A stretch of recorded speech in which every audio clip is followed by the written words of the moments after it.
Hi friends, ఎలా ఉన్నారు అందరూ? నేనైతే చాలా బాగున్నాను. మీరు కూడా బాగుండాలని మనస్ఫూర్తిగా కోరుకుంటున్నాను.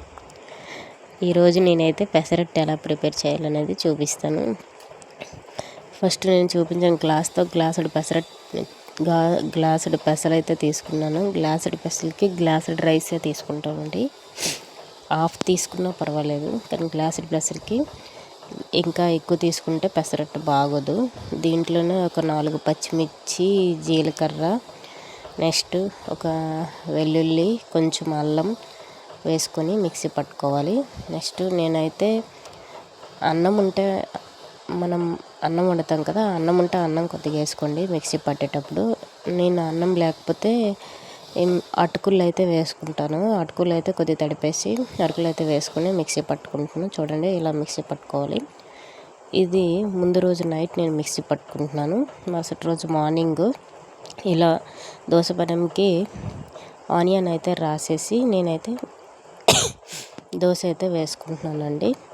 ఫస్ట్ దోశ వేసుకొని నెయ్యితో అయితే కాల్చుకుంటాను. ఇదే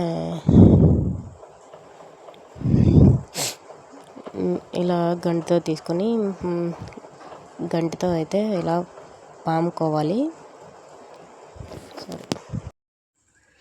ఇలా అయితే గంటతో కొద్దిగా తీసుకుని పెనం మీద దోశలాగా అయితే వేసుకోవాలండి. పెనం అంతా అయితే నేను దోశతో గంటతోనే పాముకున్నాను. తర్వాత దీని మీద కొద్దిగా నెయ్యి వేసేసి అయితే కాల్చుకుంటున్నాను. నేను చుట్టూ నెయ్యి అయితే వేస్తున్నాను. ఇది ఫస్ట్ దోశ అయితే కొంచెం అతికిపోయింది, నాకైతే రాలేదు. ఇంకా సెకండ్ దోశ నుంచి అయితే బాగా వచ్చింది. ఇలా ఫస్ట్ దోశ అతుక్కుపోవడం వల్ల మళ్ళీ ఏం చేసిన అంటే కొద్దిగా వాటర్ వేసేసి మొత్తం పెనమంతా మళ్ళీ కొంచెం తుడిచేసి నెక్స్ట్ ఉల్లిపాయ కట్ చేసిన ఉల్లిపాయ ఉంది కదండి, దాన్ని అయితే మళ్ళీ మొత్తం అంతా పెనమంతా పామేసిన తర్వాత ఇప్పుడు బాగా వచ్చింది దోశ అయితే.